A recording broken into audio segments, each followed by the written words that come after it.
ஒருத்தர் ரொம்ப அவசரமா வந்தார். சார், மனுஷன் நிம்மதியா இருக்கிறதுக்கு என்ன வழின்னு கேட்டார். சீக்கிரமா ஒரு கல்யாணத்தை பண்ணீங்க, எல்லாம் சரியா போடும் அப்படின்னோம். அவர் ஒரு மாதிரியா பார்த்தார். ஏற்கனவே எனக்கு கல்யாணம் ஆயிட்டுது சார், அதனால தானே நிம்மதியா இருக்கிறதுக்கு வழி கேட்கறேன் அப்படின்னார். சரி, இவர் ஒரு மாதிரியான கேஸ் அப்படின்னு நினைச்சுக்கிட்டு நம்ம கிட்ட இருந்த ஒரு சின்ன புத்தகத்தை அவர்கிட்ட தூக்கி கொடுத்தோம். இதை படிச்சு பாருங்கன்னு. கல்யாணத்துக்கு பிறகும் சந்தோஷமா இருக்கிறதுக்கு என்ன வழி அப்படிங்கிற கேள்விக்கு அந்த புத்தகத்துல விளக்கம் இருந்தது. கணவன் மனைவிக்குள்ள சிக்கல் வராம இருக்கிறதுக்கு அதுல சில வழிகளை சொல்லி கொடுத்துருக்குறாங்க. அதெல்லாம் என்னென்ன அப்படிங்கறத இப்ப பாக்கலாமா? குடும்பம்னு இருந்தா கோபம் வரதான் செய்யும். அது வந்துட்டு போகட்டும், பரவாயில்ல. ஆனா அந்த கோபம் ஒரே நேரத்துல 2 பேருக்கும் வந்துடாம பாத்துக்கணும். ஒரு சமயத்துல யாராவது ஒருத்தர் தான் கோபப்படணும், அடுத்தவங்க அமைதியா இருக்கணும். அதுக்கப்புறம் இவர் அமைதியான உடனே அவங்க ஆரம்பிச்சுக்கலாம். கோபமா ஏதாவது சொன்னா உடனே கோபமா பதில் சொல்லக்கூடாது. கொஞ்சம் பொறுத்து கோபம் தீர்ந்த உடனே அந்த பதில சொல்லலாம். அப்போ பதில் கோபமா இருந்தா கூட அது அவ்வளவு பெருசா தெரியாது. அற்ப விஷயத்துக்கெல்லாம் காய்ச்சி மூச்சுன்னு கத்திட்டு இருக்கக்கூடாது. உங்க 2 பேருக்குள்ள ஒரு தர்க்கம் ஆரம்பமாயிட்டுதுன்னு வச்சுக்கோங்க. கடுமையா 2 பேரும் விவாதம் பண்றீங்க. உங்கள ஒருத்தர் இதுல ஜெயிக்கணும்னா அது நீங்களா இருக்க வேணாம், அடுத்தவங்க ஜெயிக்கிறதுக்கு நீங்க துணையா இருங்களேன். அப்படின்னா நீங்க கொஞ்சம் விட்டு கொடுக்கணும், அவ்வளவுதான். ஏதாவது குத்தம் சொல்லணுமா, செஞ்ச தப்ப சுட்டி காட்டணுமா, விமர்சனம் பண்ணணுமா, பண்ணுங்க, வேணான்னு சொல்லல.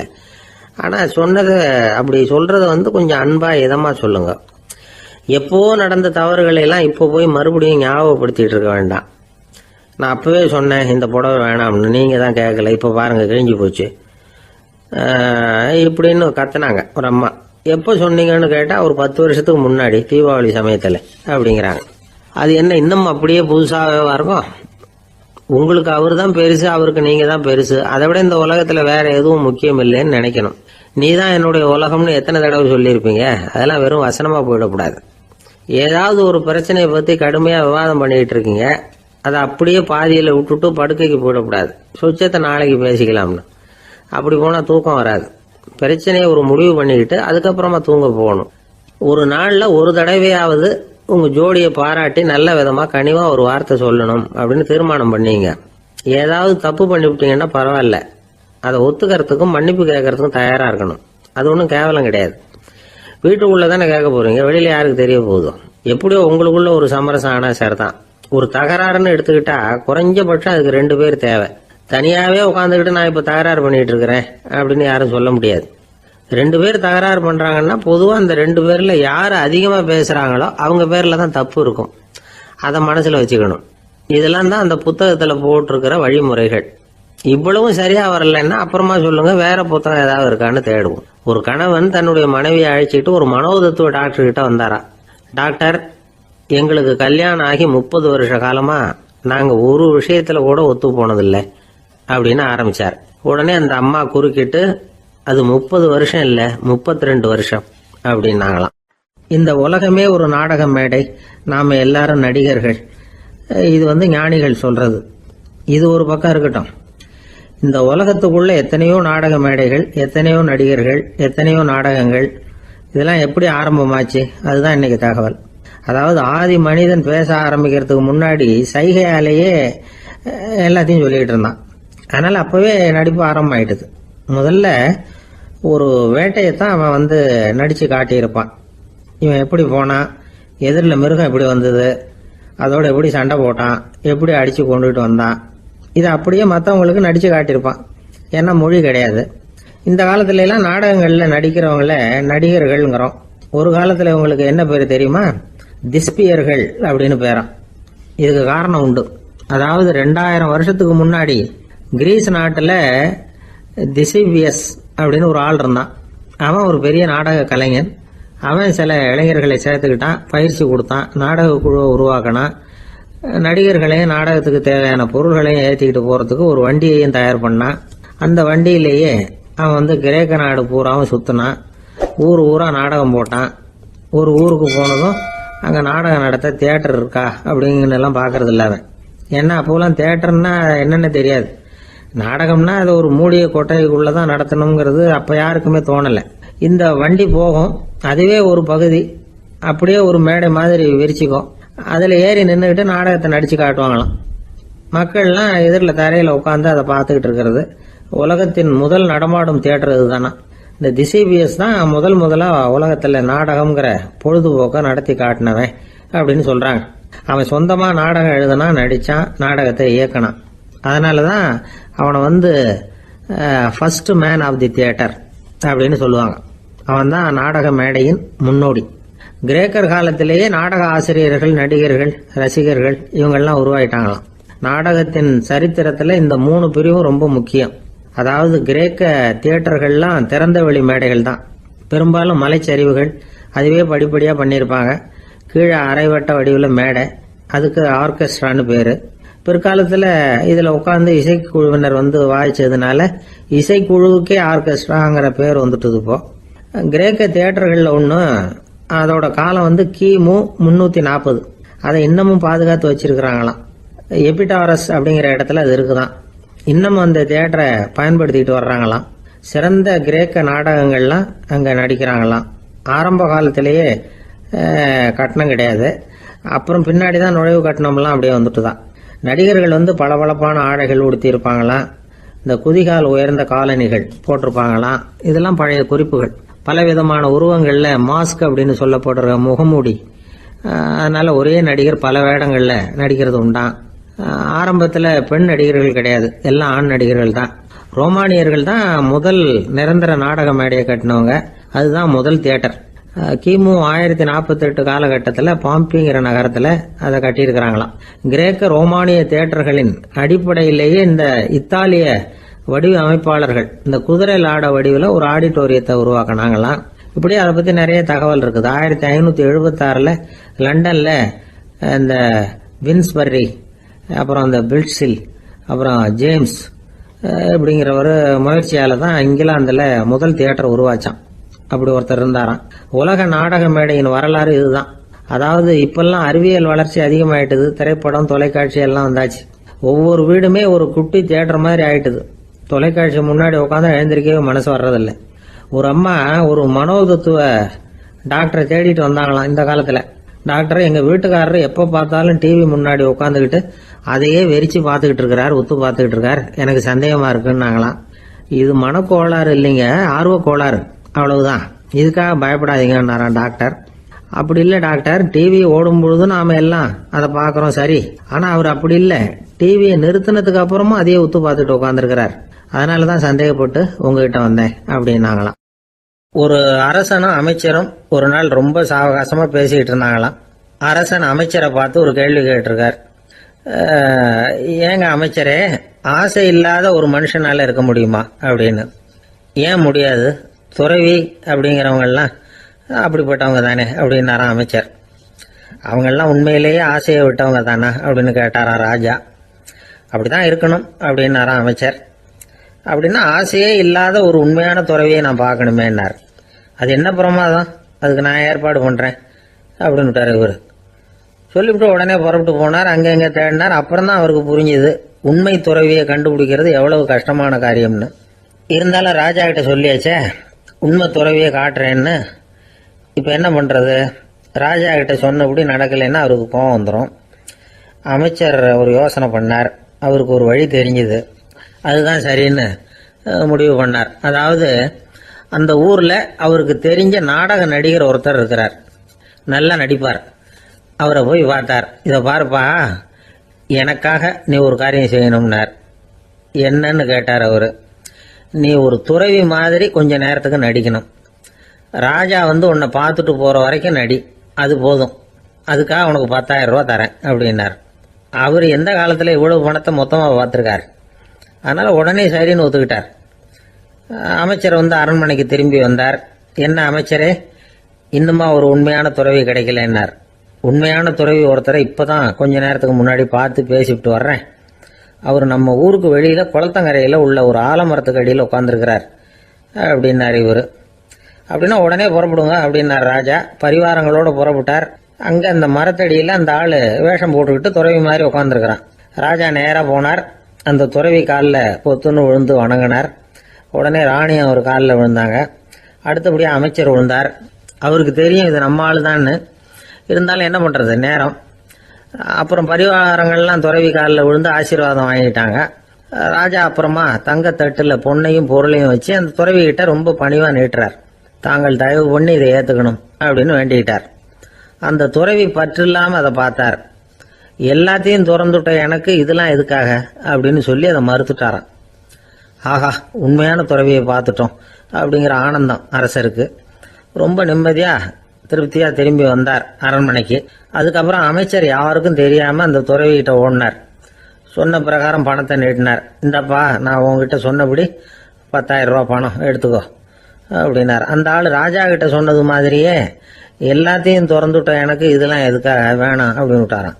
நடிச்ச வரைக்கும் போதும்பா, இனிமே இந்த நாடக வசனம்லாம் வேணாம், வேஷத்தை கலைச்சிரு, பணத்தை வாங்கிக்கோன்னார். இல்லைங்க, இது வேஷம் இல்லை, இது வசனமும் இல்லை, இது உண்மை.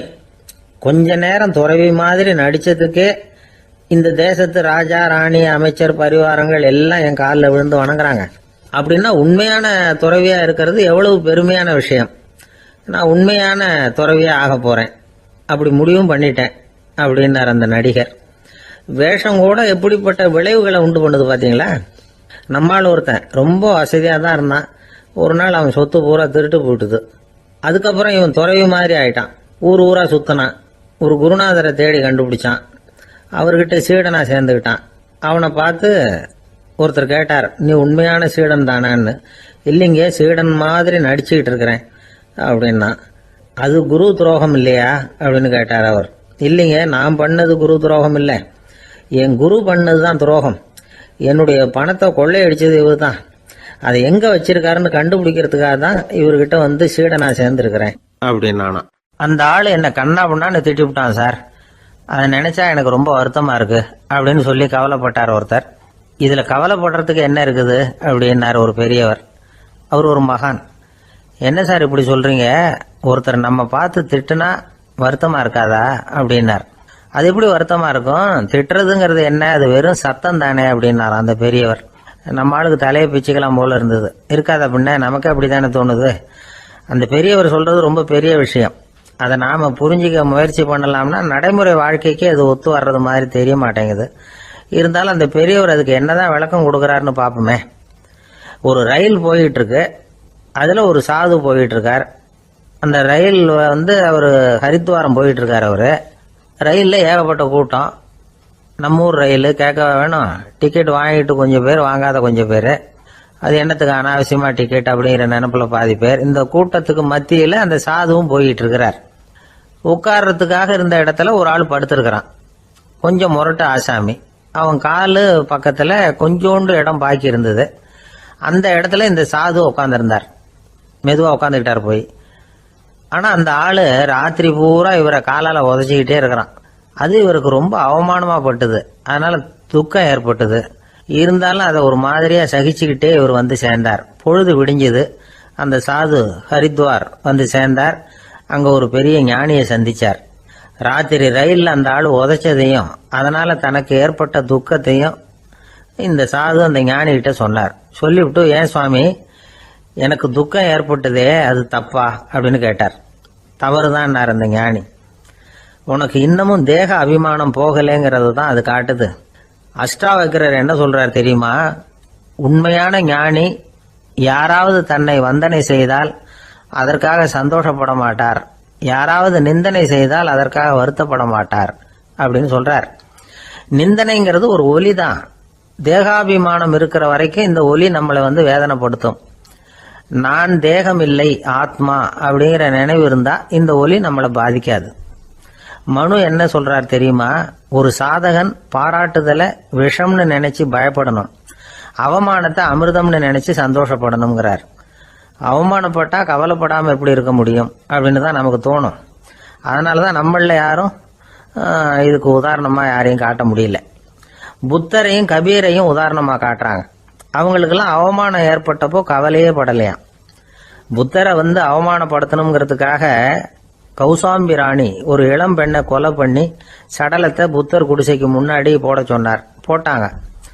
புத்தர் தான் அந்த பொண்ணை கெடுத்து கொலை பண்ணி விட்டாருன்னு எல்லாரும் நினைச்சாங்க. ஆனா புத்தர் இதை பத்தி கவலையே படல. அப்புறமா உண்மை தெரிஞ்சதும் புத்தர் புகழ் இன்னும் அதிகமாயிட்டது. ஒரு பெரிய சபையில ஒரு மோசமான பொண்ணு நுழைஞ்சு தனக்கும் கபீருக்கும் சம்பந்தம் உண்டுன்னு சொன்னா. கபீர் கவலைப்படல. அவங்க மாதிரியெல்லாம் நாமளும் இருக்க கத்துக்கணும். நிந்தனை, அபகீர்த்தி, அவமானம் எல்லாம் ஆண்டவன் கொடுக்கிற பிரசாதம்னு நினைக்கணும் அப்படின்னு சொல்றார் அந்த ஞானி.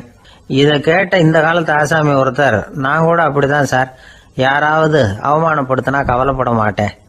நேத்து கூட ஒருத்தர் என்ன பலார்னு அரைஞ்சுட்டார், நான் கொஞ்சம் கூட கவலைப்படல, பேசாம வந்துட்டேன்னார். ஏன் அப்படி வந்துட்டீங்க அப்படின்னு. அவர் அரைஞ்சதுலேயும் ஒரு அர்த்தம் இருந்தது, அதனாலதான் அப்படி வந்துட்டேன்னார். ஏன் அரைஞ்சாருன்னு கேட்டேன். 10 வருஷத்துக்கு முன்னாடி 15 ரூபா அவர்கிட்ட கடன் வாங்கினேன், அதை கேட்டு கேட்டு பார்த்துட்டு கடைசியா தான் அரைஞ்சார் அப்படின்னார். ஆண்டவனுடைய பிரசாதம் இவருக்கு அடிக்கடி கிடைக்கும் போல இருக்கு. அம்மாக்காரங்களுக்கு அடிக்கடி ஏற்படுற கவலை ஒண்ணு உண்டு. அதாவது குழந்தை சரியா சாப்பிட மாட்டேங்குதே அப்படிங்கிற கவலை. இவங்கெல்லாம் ஒரு விஷயத்த நல்லா புரிஞ்சுக்கணும். குழந்தைகள்ங்கிறவங்க பெரியவங்க மாதிரி இல்ல.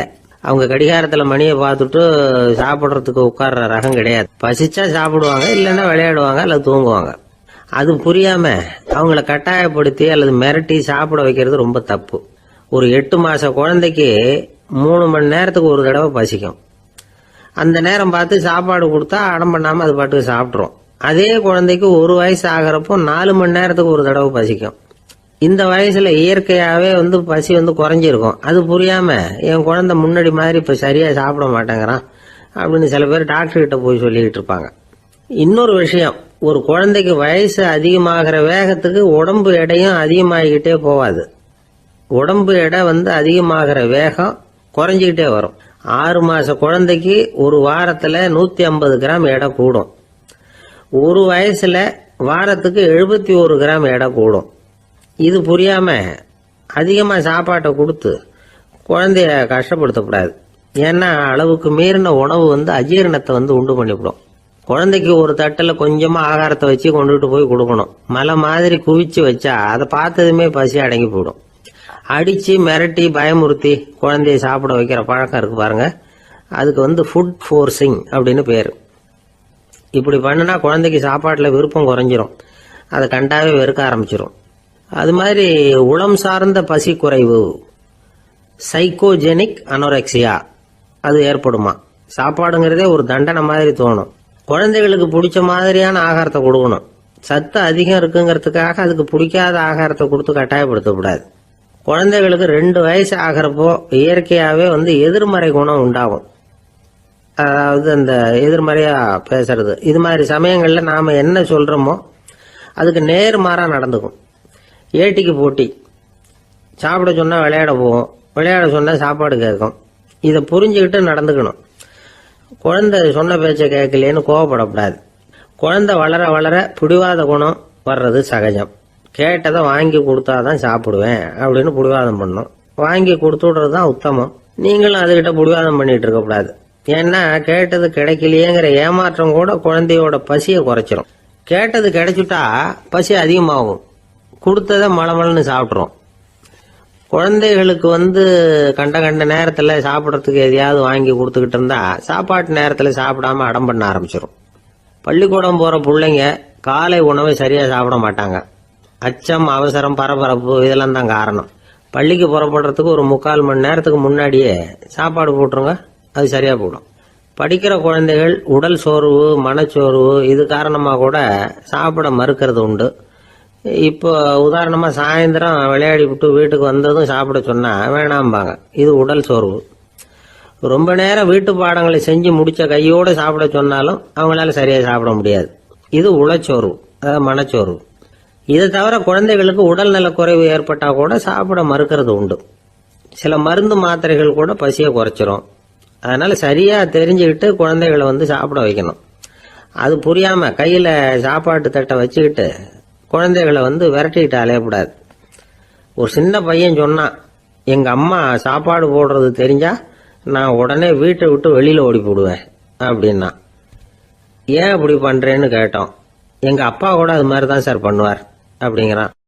ஒரு ஊர்ல ஒரு ராஜா இருந்தார். பெரிய அரண்மனையில தான் இருக்கிறார். எல்லா வசதியும் இருந்தது. இருந்தாலும் அவர் எல்லாரும் சொல்றது எப்படி தெரியுமா, பிச்சைக்கார ராஜா. அப்படி ஒரு பேர் அவருக்கு நிலைச்சு போச்சு. ஜனங்களும் சரி, மற்ற தேசங்கள்ல உள்ளவங்களும் சரி, அவர் அந்த பேர் சொல்லியே குறிப்பிடுறது வழக்கமா போட்டுது. இது அவருக்கு ரொம்ப கவலையா போச்சு. என்ன இது, நம்மளை தேடி வர்றவங்களுக்கெல்லாம் நாம சோறு போடுறோம், நம்ம புகழ்ந்து பாடல் ஏற்றி கொண்டு வர்ற புலவர்களுக்கெல்லாம் அவங்க எப்படி வந்தாலும் ஒருவேளை சோறு போடணுங்கிறது உத்தரவு. இவ்வளவுலாம் செஞ்சும் நம்மள போய் பிச்சைக்கார ராஜான்னு எல்லாரும் சொல்றாங்களே, அது ஏன், எதுக்காக அப்படி சொல்றாங்க? இதுதான் ராஜாவுக்கு குழப்பம். சரி, இத பத்தி நம்ம அமைச்சர்கள் கிட்ட கேட்கலாமா அப்படின்னு யோசனை பண்ணார். இந்த விஷயத்த போய் அவங்க கிட்ட எப்படி கேட்கறதுன்னு அவருக்கு தயக்கமா இருந்தது. கௌரவ குறைச்சலா தெரிஞ்சது அவருக்கு. சரி, சாதாரண குடிமக்கள் கிட்ட இதை பத்தி கேட்கலாமா அப்படின்னு யோசனை பண்ணார். கேட்கலாம், ஆனா அவங்க யாரும் ராஜா முன்னாடி வந்து நின்று தைரியமா பேசக்கூடிய அளவுக்கு இல்லை. ராஜாவோட குழப்பம் நாளுக்கு நாள் அதிகமா போச்சு. கடைசியா அவர் ஒரு முடிவுக்கு வந்தார். அதாவது இதை பத்தி ஒரு பிச்சைக்காரங்கிட்டே கேட்டு பார்த்துட்டா என்ன. இதுதான் அவர் பண்ண முடிவு. உடனே மாறு வேஷம் போட்டுக்கிட்டு நகர்வலம் போனார். ஒரு பிச்சைக்காரனை கண்டுபிடிச்சார். இதை பாருப்பா, நம்ம ராஜாவை எல்லாரும் பிச்சைக்கார ராஜான்னே சொல்றாங்களே, அதுக்கு என்ன காரணமா இருக்கும் அப்படின்னு கேட்டார். அதுக்கு அவன் சொல்றான், இதுக்கான பதில இன்னும் ஒரு 30 நாள்ல சொல்றேன் அப்படின்னா. உடனே இவருக்கு சந்தோஷம். உண்மையை அவங்ககிட்ட சொன்னார். நான் வேற யாரும் இல்லை, நான் தான் இந்த நாட்டு ராஜா. இப்ப நீ என் கூடவே வந்துரு, அரண்மனையிலேயே தங்கிக்கோ. 30 நாள் கழிச்சு எனக்கு பதில் சொல்லிவிட்டு அதுக்கப்புறமா நீ போகலாம் அப்படின்னு சொல்லி அழைச்சிட்டு வந்துட்டார். அரண்மனையில ஒரு மூலையில அவன் தங்கறதுக்கு இடம் கொடுத்தார். தினம் 2 வேளையும் இவனுக்கு சோறு போடுங்க அப்படின்னு உத்தரவு போட்டார். ராஜா கொடுத்த இடத்துல போய் உக்காந்துக்கிட்டான் அந்த பிச்சைக்காரன். தினமும் அந்த அரண்மனையில நடக்கிறதையெல்லாம் கவனிச்சுக்கிட்டு வந்தான். வேளைக்கு சாப்பாடு வரும், சாப்பிட்டுக்கிட்டு இருக்கான். இப்படி 30 நாள் முடிஞ்சது. ராஜா வந்தார். என்ன, என்னோட கேள்விக்கு பதில் என்னன்னு கண்டுபிடிச்சிட்டியான்னார். கண்டுபிடிச்சிட்டேன்னா. என்ன எல்லாரும் பிச்சைக்கார ராஜான்னு சொல்றாங்களே, அது நியாயமா படுதா உனக்குன்னு கேட்டார். நியாயமா தான் படுது, சந்தேகம் இல்லாம நீங்க பிச்சைக்கார ராஜா தான்.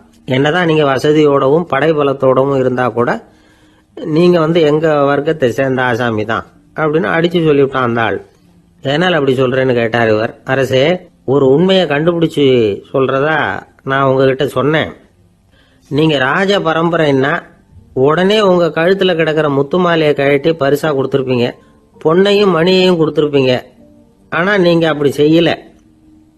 என்ன ஒரு மூலையில உட்கார வச்சு 2 வேளை சோறு போட சொன்னீங்க. உங்களை தேடி யாரு வந்தாலும், யாரு பாராட்டி பேசினாலும் அல்லது பிரச்சனைகளை சொன்னாலும் நீங்க செய்யற ஒரே காரியம் சோறு போடுறது தான். பிச்சைக்காரனுக்கு சோறு மட்டும்தான் உலகம். உங்க விஷயத்திலையும் நீங்க அப்படித்தான் நினைக்கிறதாக தெரியுது. நல்லா கவனிங்க. எந்த ஒரு பிரச்சனைக்கும் சோறு தான் முடிவுன்னு நினைக்கிறீங்க பாருங்க. நீங்க சந்தேகமில்லாத எங்களை சேர்ந்த ஆளுதான் அப்படின்னு விட்டான் அந்த பிச்சைக்காரன். அதுக்கப்புறம் தான் அந்த ராஜா தன்னுடைய தவறுகளை எல்லாம் திருத்திக்கிட்டாராம். பசின்னு வர்றவங்களுக்கு சோறு தான் போடணும், அது தப்பு இல்ல. பாராட்ட வர்றவங்களுக்கெல்லாம் சோத்தையே போட்டு அனுப்புனா இப்படிதான் பேர் வரும். எனக்கு தெரிஞ்ச ஒருத்தர் தினமும் யாராவது ஒருத்தரை தன் வீட்டுக்கு அழைச்சிட்டு போவார், சாப்பாடு போட்டு அனுப்புவார். முன்னறிவிப்பு இல்லாம திடீர்னு ஒரு விருந்தாளியோட வீட்டுல போய் இவர் நிக்கிறது வழக்கம். அந்த அம்மாவும் இவருக்காக தயார் பண்ணி வச்சிருந்ததை இவர் அழைச்சிட்டு வந்திருக்கிற விருந்தாளிக்கு போட்டுருவாங்க. விருந்தாளி சாப்பிட்டுட்டு போனதுக்கு அப்புறம் இவர் மனைவி கிட்ட உனக்கு சிரமம் வேணாம் அப்படின்னு சொல்லிவிட்டு பக்கத்துல உள்ள ஒரு ஹோட்டலுக்கு போய் காசு கொடுத்து சாப்பிட்டுட்டு வந்துருவாரு. பல நாள் இப்படி நடக்கும். ஒரு நாள் அவரை தனியா கூப்பிட்டுக்கிட்டு போய் ஏன் இப்படி பண்றீங்கன்னு கேட்டோம். அதுக்கு அவர் சொல்றாரு, எங்க வீட்டு சாப்பாட்டுல இருந்து தப்பிக்கிறதுக்கு எனக்கு வேற வழி எதுவும் தெரியல சார், அதனாலதான் இப்படி பண்ணிட்டு இருக்கிறேன் அப்படின்னார் ரொம்ப பரிதாபமா. ஆபீஸ் முடிஞ்சு வீட்டுக்கு போற சமயத்துல ஒருத்தர் கடைக்கு போய் ஸ்வீட் வாங்கினார். சரி, வீட்டுக்கு பிள்ளைங்களுக்கு தான் வாங்கிட்டு போறார் அப்படின்னு மற்றவங்க நினைச்சாங்க. அவர் அப்படி செய்யல. அந்த இடத்துலயே பொட்டலத்தை பிரிச்சார். திருட மாதிரி அப்படியே சுற்றி ஒரு தரம் பார்த்துக்கிட்டார். யாரும் தெரிஞ்சவங்க இல்லைங்கிறத முடிவு பண்ணிட்டு அவசரமாக அதை அப்படியே போட்டு முழுகிவிட்டு கையை தொடச்சிக்கிட்டு நல்ல புள்ள மாதிரி நடந்து போக ஆரம்பிச்சிட்டார். அவர் யாருன்னா, அவரோட பிரச்சனை எல்லாருக்கும் தெரியாது, சில பேருக்கு தான் தெரியும். அதாவது அவர் உடம்புல சர்க்கரை இருக்குன்னு டாக்டர் சொல்லிவிட்டாராம். அதனால் வீட்டில் சர்க்கரையே இவர் கண்ணில் காட்டுறதில்ல. அதனால் இவர் யார் கண்ணிலையும் படாமல் இப்படிப்பட்ட வேலைகள்லாம் செய்கிறது வழக்கம். யாருக்கும் தெரியாமல் இப்படி ஸ்வீட்டை வாங்கி சாப்பிட்டுட்டு அவர் பாட்டுக்கு போயிடுறது. இப்படிப்பட்டவங்களுக்கெல்லாம் கொஞ்சம் ஆறுதலான தகவல் இன்னைக்கு. அது என்னென்னா, நாம் சாப்பிட்ற சர்க்கரைக்கும் நம்ம உடம்புல உள்ள சில கோளாறுகளுக்கும் அப்படி என்ன தான் சம்மந்தம் இருக்குது. இதை பற்றி சமீபத்தில் சில ஆராய்ச்சிகள்லாம் நடந்திருக்குது. ஏன்னா சர்க்கரைன்னாவே விஷம் மாதிரி அதை பார்க்குறவங்களும் சில பேர் உண்டு. சின்ன பிள்ளைங்களுக்கு வயத்தில் பூச்சி உண்டாகிறதுலேருந்து பெரியவங்களுக்கு நீரிழிவு வர்ற வரைக்கும் எல்லாத்துக்கும் சர்க்கரை தான் காரணம்னு சொல்லிகிட்டு இருக்கிறோம். ஆனால் அந்த அளவுக்கு பயப்பட வேண்டிய அவசியம் இல்லை அப்படின்னு சொல்கிறாங்க. சர்க்கரை வியாதி, இருதய நோய், பித்த நீர் பை நோய், இதெல்லாம் வந்து சில நோய்கள்லாம் நாம் சாப்பிட்ற சர்க்கரைக்கும் தொடர்பு இருக்குன்னு நினைக்கிறோம். ஆனால் அப்படி சம்பந்தம் உண்டுங்கிறதுக்கு போதுமான அளவுக்கு ஆதாரம் இல்லை அப்படிங்கிறாங்க ஆராய்ச்சியாளர்கள். ஒரே ஒரு சம்பந்தம் தான் உறுதியாக இருக்குதான். அதுவும் இந்த பல் சிதைவு அப்படின்னு இருக்கு இல்லையா, அந்த சர்க்கரை சாப்பிட்றதுக்கும் இந்த பல் சிதைவுக்கும் சம்பந்தம் இருக்குது அப்படிங்கிறத மட்டும் உறுதியாக சொல்கிறாங்க. சர்க்கரைன்னா நாம் சாப்பிட்ற ஜீனி மட்டும் இல்லை, பழம், காய்கறி, பால், தேன் இப்படி எல்லாத்துலேயும் அது இருக்குது. கேரட்டு கொடுக்குற சத்தில் 88% சர்க்கரை, ஆப்பிள் கொடுக்குற சக்தியில் 95% சர்க்கரை. இது ஜீனி சர்க்கரை, இது ஆப்பிள் சர்க்கரை அப்படிங்கிற வித்தியாசம்லாம் உடம்புக்கு கிடையாது. ரெண்டுமே உடனடியாக வந்து சக்தி கொடுக்குது. ஒரு ஸ்பூன் சர்க்கரையில் வந்து 16 கலோரி தான் சத்து இருக்குது. அதிகமாக சர்க்கரை சாப்பிட்டா நீரிழிவு வந்துருங்கிறது தப்பான ஒரு அபிப்பிராயம். டயபெட்டிஸுங்கிறது ஒரு மெட்டபாலிக் டிசார்டர், அவ்வளவுதான். அதாவது நாம் சாப்பிட்ற சர்க்கரையை நம்ம உடம்பு திறமையாக உபயோகப்படுத்திக்க முடியல அப்படின்னு அர்த்தம். அதனால தான் அதிகமாக இனிப்பு வேணாம்னு சொல்கிறோம். ஏற்கனவே உடம்பால் முடியாத ஒன்றை மறுபடியும் அது தலையில் சுமத்தி அதிகமாக வேலை வாங்க வேணாமே அப்படிங்கிறதுக்காக தான். ஆகாரத்தில் அதிகமாக சர்க்கரை இருந்தால் அதனால் உடனே சர்க்கரை வியாதி வந்துடும்ங்கிறதுக்கு விஞ்ஞான ரீதியாக போதுமான ஆதாரம் இல்லை. அதனால் எப்போவாவது அதிகமாக ஸ்வீட்டு சாப்பிட்டுட்டா ஐயோ அதிகமாக சாப்பிட்டோமோ என்ன பண்ண போகுது தெரியலையே அப்படின்னு நினச்சி மனசை போட்டு குழப்பிக்க வேண்டியதில்லை. பொதுவாக எதுவுமே அதிகமாக வேண்டாம், எல்லாம் சீராக இருந்தால் போதும். நீரிழிவுங்கிறது புதுசாக வந்துட்ட ஒரு நோய் இல்லை, ரொம்ப காலமாகவே இருக்கிற ஒன்று தான். நம்ம முன்னோர்கள் இதை மதுமேகம் அப்படின்னு சொல்லுவாங்க. அதை கட்டுப்படுத்துறதுக்கு அவங்களே சில வழிமுறையை சொல்லி வச்சுருக்கிறாங்க. அது என்னென்னா வேற ஒன்றும் இல்லை, இந்த பாவக்காய், முள்ளங்கி, அருகம்புல், அவ்வளவுதான். வெள்ளை முள்ளங்கி இருக்குல்ல, அதை வாரத்துக்கு 3 நாள் சாப்பிட்டுக்கிட்டு வாங்க. நூலுக்கோல் ரொம்ப நல்லது. இல்லைன்னா முள்ளங்கி சாறு 1 ounce சாப்பிட்டுட்டு வரலாம். ரத்தத்தில் சேர்கிற சர்க்கரை அளவு இதெல்லாம் கட்டுப்படுத்துது. சிறுநீரில் காணப்படுகிற சர்க்கரை அளவையும் சமநிலைப்படுத்துது. தினமும் ஆகாரத்தில் கோதுமை, கேழ்வரகு, வெந்தயம், கருவேப்பிலை, சோயாபீன்ஸ் எது கிடைக்குதோ சேர்த்துக்கலாம். இப்படிலாம் செஞ்சுக்கிட்டு வந்தால் அப்புறம் வீட்டுக்கு தெரியாமல் கடையில் போய் நின்றுக்கிட்டு ஸ்வீட் வாங்கி திருட்டுத்தனமாக சாப்பிட வேண்டிய அவசியமே உங்களுக்கு வராது. 2 ஆசாமிகள் கடற்கரையில் உட்காந்து சாவகாசமாக பேசிக்கிட்டு இருந்தாங்களாம். ஒருத்தர் சொன்னார், இன்னொருத்தருக்கு தெரியாமல் ஸ்வீட்டு சாப்பிட்றதே எப்பவும் வந்து இடைஞ்சல் தான் சார். நேற்றுக்கு பாருங்கள் அப்படி தான் சாப்பிட்டுக்கிட்டு இருந்தேன், வீட்டுக்காரி கண்ணில் போட்டுவிட்டுது, அதுக்கப்புறம் ஒரே ரகலையாக போச்சு அப்படின்னாரா. எனக்கு கூட அப்படி தான் சார் ஆகிட்டுது, ஒரே ரகலை அப்படின்னாரா இன்னொருத்தர். நீங்கள் சாப்பிட்டதும் உங்கள் வீட்டுக்காரங்க கண்ணில் போட்டுவிட்டுதா சார் அப்படின்னு கேட்டிருக்காரு இவர். அதுக்கு அவர் சொன்னாராம், அப்படி இல்லை சார், கடைக்காரர் கண்ணில் போட்டுவிட்டுதோ, நான் அவருக்கு தெரியாமல் அந்த ஸ்வீட்டை அவர் கடையிலேருந்து எடுத்திருந்தேன் அப்படின்னு விளக்கம் கொடுத்தாராம் இந்த ஆள். ஒரு மனுஷனுக்கு 3 விதத்தில் கர்வம் உண்டாகிறதுக்கு வாய்ப்பு உண்டு. பணம், பதவி, புகழ். பணம் அதிகமாக வந்தால் கர்வம் வரலாம், பதவி பெருசாக வந்துட்டுதுன்னா கர்வம் வரலாம், புகழ் அதிகமாக போனாலும் கர்வம் வரலாம். இந்த 3 வகையான கர்வத்துக்கும் இடம் கொடுக்காமல் இருக்கிறாங்க பாருங்கள், அவங்க தான் சிறந்த மனிதர்கள். ஒரு பெரிய பொறுப்பில் இருக்கிறவங்களுக்கு கர்வம் வந்துடக்கூடாது. அப்படி வந்துட்டுதுன்னா அது எல்லாருக்கும் இடைஞ்சல். ஒரு ராஜா இருந்தார். அவர் ஒரு நாள் தன்னுடைய தலைநகரத்தை சுற்றி வந்துக்கிட்டு இருந்தார். ஒரு இடத்துல ஒரு அழகான நிலத்தை பார்த்தார். ஆஹா, இந்த இடத்துல நமக்குன்னு ஒரு மாளிகையை கட்டினா எவ்வளோ நல்லா இருக்கும் அப்படின்னு நினச்சார். ராஜா நினச்சா அது முடியாத காரியமா? சரி, இந்த நிலம் யாருக்கு சொந்தம்னு விசாரிங்க அப்படின்னார் பக்கத்தில் இருந்தவங்கக்கிட்ட. அவங்கெல்லாம் ஓடி போய் விசாரித்தாங்க. அந்த இடம் வந்து ஒரு வயசான கிழவிக்கு சொந்தம், வயசான அம்மாவுக்கு சொந்தமாக. அந்த அம்மா தான் அதில் ஒரு குடிசையை போட்டு குடியிருந்துகிட்டு இருக்கிறாங்க. சரி, அந்த நிலத்துக்கு வந்து ஒரு விலையை நிர்ணயம் பண்ணி அதை அந்த வயசான அம்மாக்கிட்ட கொடுத்துருங்கோ அப்படின்னு உத்தரவு போட்டார் ராஜா. ஆனால் அந்த அம்மா, இது எங்கள் பூர்வீக இடம், இதை விற்க மாட்டேன் அப்படின்னு சொல்லிவிட்டுது. சரி, 2 பங்கு விலை கொடுக்குறோம்னு சொல்லி பாருங்க அப்படின்னாங்க. அப்படியே சொன்னாங்க அரண்மனை ஆட்கள். அதுக்கும் சம்மதிக்கலை அந்த அம்மா. இதை கேள்விப்பட்டதும் ராஜாவுக்கு கோபம் வந்துட்டுது. தன்னுடைய ஆளுங்களை கூப்பிட்டார். போய் அந்த குடிசையை பிரித்து எறிங்க, காசெல்லாம் ஒன்றும் கொடுக்காதீங்க அப்படின்னு கத்தினார். அவ்வளோதான். அடுத்த நிமிஷம் அரண்மனை ஆசாமிகள் போனாங்க, குடிசையை பிரித்து எறிஞ்சாங்க. அந்த வயசான அம்மா இருக்கு, அதுவும் அந்த இடத்த விட்டு துரத்தி விட்டாங்க.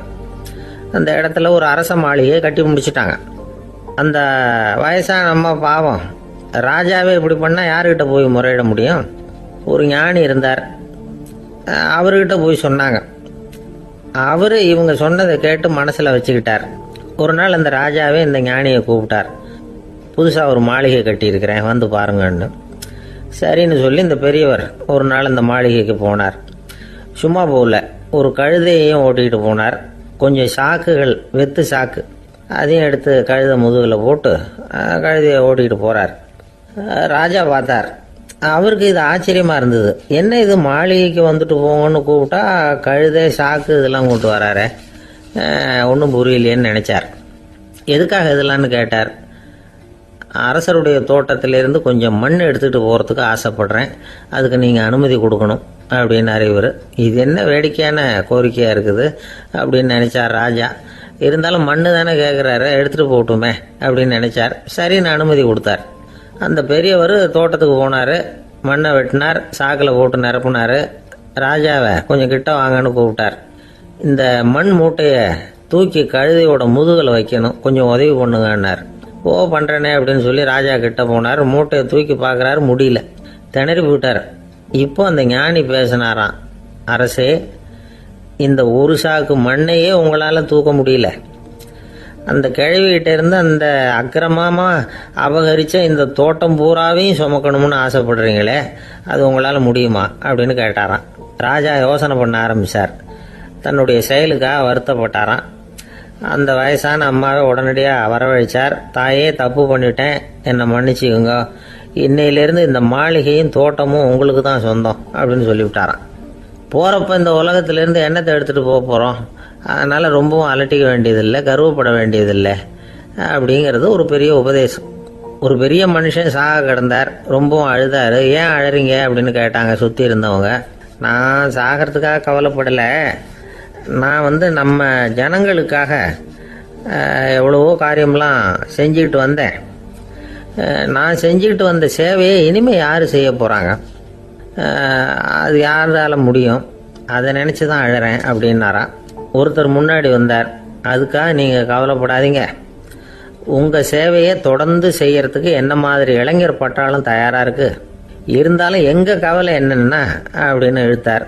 என்ன சொல்லுங்கன்னு கேட்டார் அவர்.